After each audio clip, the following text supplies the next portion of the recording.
Hiya Meddlers, and today I'm not doing a let's play video or let's finish video. I'm not going to do any review videos like some websites do or YouTubers might do, but for a change I'm going to do a let's make a game video. Hopefully this is going to be a series, but this is a kind of test to see if this actually work. I just want to develop a game and get some ideas on board from anyone else who's watching this video. If I post a comment to see what you'd like to see in the game I'm developing, how you think it plays out, do you think it needs improving or something I've added too much or too little detail, let me know. But along the way I'm just going to look at these comments and add some ideas into the gameplay. But for now I'm going to start off just starting the development video right now. So I'll start a new game. Basically this is Blender 2.66a. There's probably a newer release out right now, but I can't bother to update it because they keep bringing out new releases every couple of weeks or something, so this would be good enough. So I just click in the window anywhere and it starts off with a cube. So I'm basically going to show you guys how to make games in this as well. I mean, I'm a newbie in this, whatever, and so I've not too much idea. I've made one game before, but that was a bloody long time ago, so I might get stuck and have to refer to YouTube or Google to how to use Blender. So basically I want to move this cube, make it into like a ramp or some sort of platform. The character's going to walk across or anything like that. So I'm going to make this flat, like a floor for them to walk on. So I'm just going to put 0. That's flat enough. I'll make it a bit wider. So the red is the x-axis, as it shows you in the corner there. So I'm going to make that about, tap that in here. Let me see the numbers I'm putting in. That's the width, and the y-axis, the green one, I'm going to make that say about 10. Okay, so basically I want a character going from the left of this rectangle to the right. So what I'm going to do, the character, I'm just going to add a square for now, a cube to be more precise. So it puts it in the world anywhere, so you just drag it up. I want it start off just hovering just above this rectangle I've made. And see that orange line around the cube? Well, basically that means it's highlighted, so you can add a name to it, description. So we're going to try and label things. I'm useless at labelling things, but I better start doing that, otherwise I could get in trouble. So for this the rectangle, I'm going to put this floor 1 for now, so I know what I'm referring to. Okay, so there's that. Right, so the first thing we want to do really, before we start, I've got to make sure this engine is in the right graphic settings, because at the moment you can't test this out as a game. So you go up here and just select Blender Game. Now the type of settings, depending on your graphics card, I want decent graphics on this. So I can't remember what the setting is. That's it, GLSL. I have to make it GLSL down here. Do that to start off with. Then down here on the toolbar down here, if you select textured, you can see everything, because at the moment if you're not applying, I'm not going to apply any textures to this, and it'd just be ghostly white and you wouldn't be able to see a thing what you're doing. So in this mode you can at least see the outlines of things, kind of, so that'd be a start. You could easily make a Minecraft sort of game in this if you wanted to, but I'm going to try and steer away from that for now. But that'd be a kind of a fun thing to do, so muck about with that. But you can sort of improve Minecraft, but nah, I haven't got the skills at the moment to do that. So first thing we're going to do, as the player is highlighted here, we're going to get the logic editor up. Basically what this does, actually I changed the window. Basically what this does is you can give actions to the objects. So the windows are split here, so I can have two windows open at the same time. So if I do logic editor and I've got the 3D window open, drag the bar up here, you can see what you're doing. So this is, you want to move this character to the right. Well, what I'm going to do, I think I'm going to create a game for now, just to get this series started, where the cube's going to be moving automatically. It's just going to go to the right of the screen. It's just going to be on a continuous motion to the right. So what the player has to do is navigate it through by jumping. So if it keeps going to the right and there's a wall coming up, the player has to jump in time. If it hits the wall, it's just going to be game over. That's as simple we're going to do it for now, just to get this series started. So the thing we're going to do is we're going to put always sensor in here, because it's always going to be checking for the status of this action. So you just put an and in, just put that in. Don't ask me why, I just put and in all the time for that. Now I'll just put in the motion.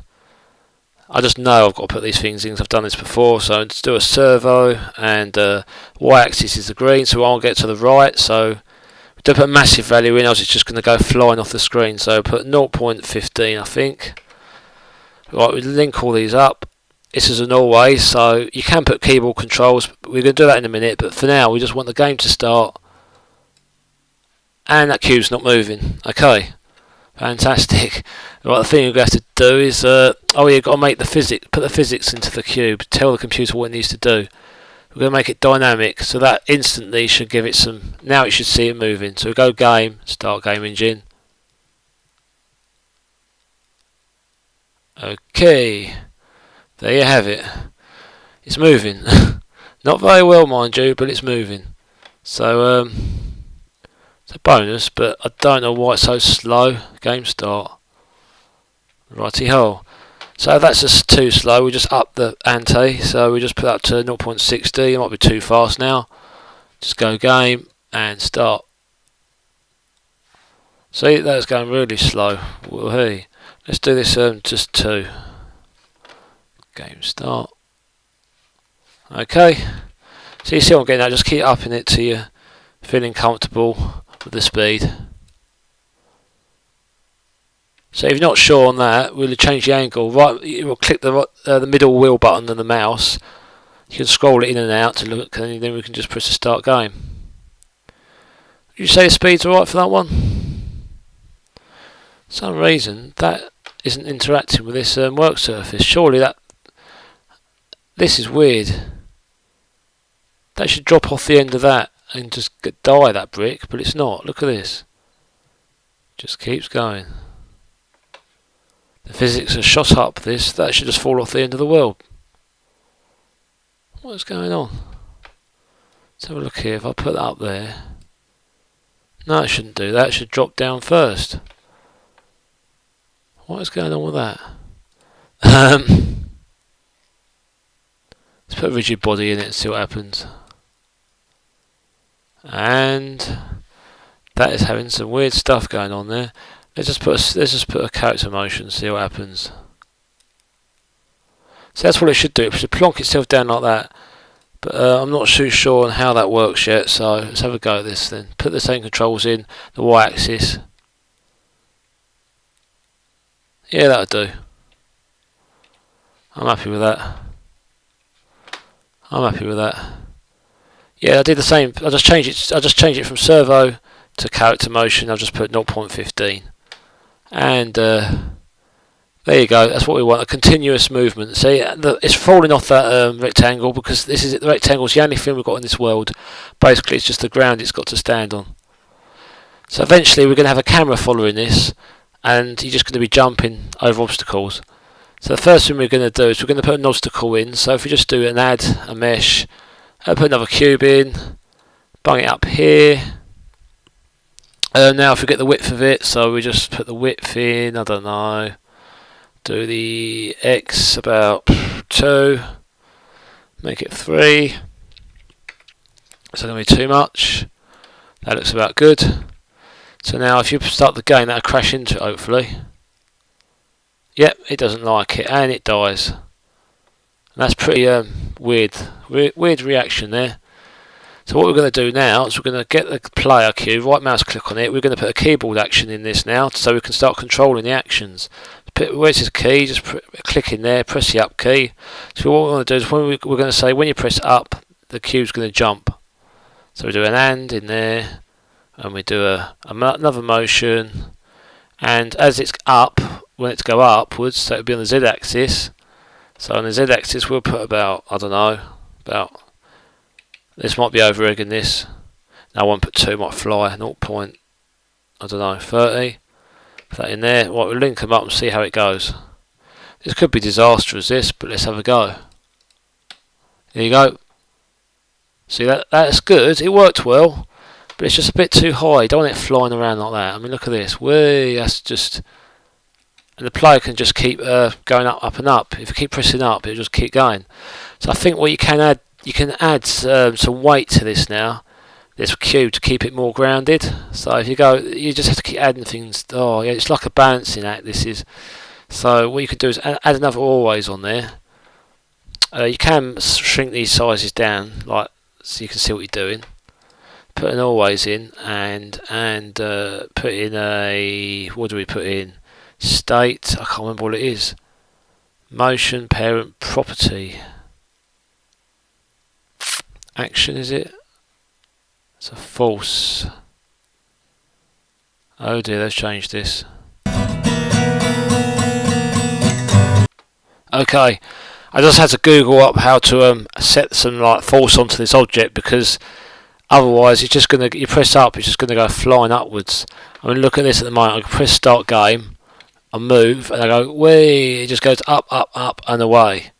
It's just, and it goes down. So you don't want that cube doing that. When the player will just say, "Oh, it's a bug in the game. I don't want to play again." That's how people are. So maybe. So what we do is we add a motion again, which I missed, and where it says false here, we just put a massive number. So we just try -20 in there. That's an always, because you always want to have the false on that object to stop it from messing up. Basically, you want to tell it to just stay grounded, sort of thing, even though you're going to make it jump. So we go game start, and we just go wee, and that's it. So you can make them jump around, but it comes back to earth pretty quickly. You can't go flying upwards. So that's brilliant. Okay, the next thing we're going to do, say that as a game. I do. Right, okay, the next thing we're going to do now is we're going to have a collision detection. So we're going to say, when cube, I call this barrier. I put barrier 1. I call this barrier 1. Whoops. Oh, that's it. I do. Barrier 1. So in barrier 1, I'm going to put a collision.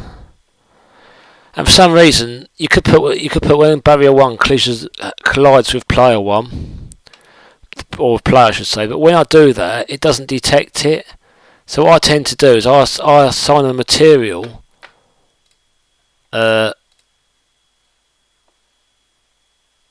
I'll assign a material for it to collide with, because it works better that way. Don't ask me why, but it does. So I'll do a collision. So this is material property here. You select the material, which is that one, and then Bob's your uncle. Actually, to save confusion, let me delete that material. I actually name it. Can you name one in here? Let's name it player M. So player materials, best to have so we know what we're referring to. So right, so when this falls into player M, and so when we collide with player M material, so the material of this object here, we're going to have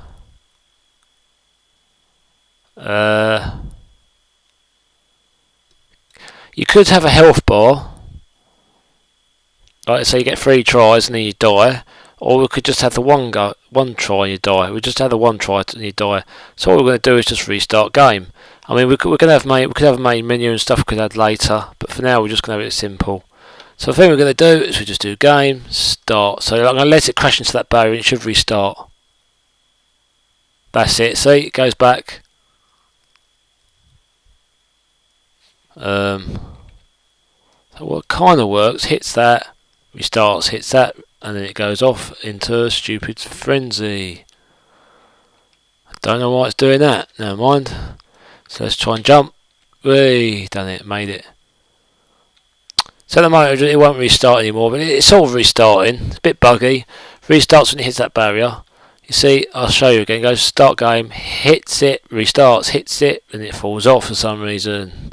But it works to a point. Okay, so we've got the player and the barrier. So now we could just have some more controls here. We could have a pit or something they have to jump over. Or the next thing we could do is have the camera following the player. We could do that. Could be the next section. Right, I'm going to call it a day on this first episode. Got further than I thought. We've added quite a few controls to the player. You can jump over an obstacle. It's only a cube, and you can go across over this plank here. So Next thing we're going to do is probably add some more control to the cube so we can make it jump to a different path. So there's a path coming to the right here. The player can hit the right and the cube will continue to go on the right path. It just keeps going and going and going until you change the path again. Add a few more jumps, maybe a pit or some other thing. If anyone's got any suggestions, just make the comment and I'll look into it and I might add it to the game. And yeah, we're going to eventually have loads of graphics in this game.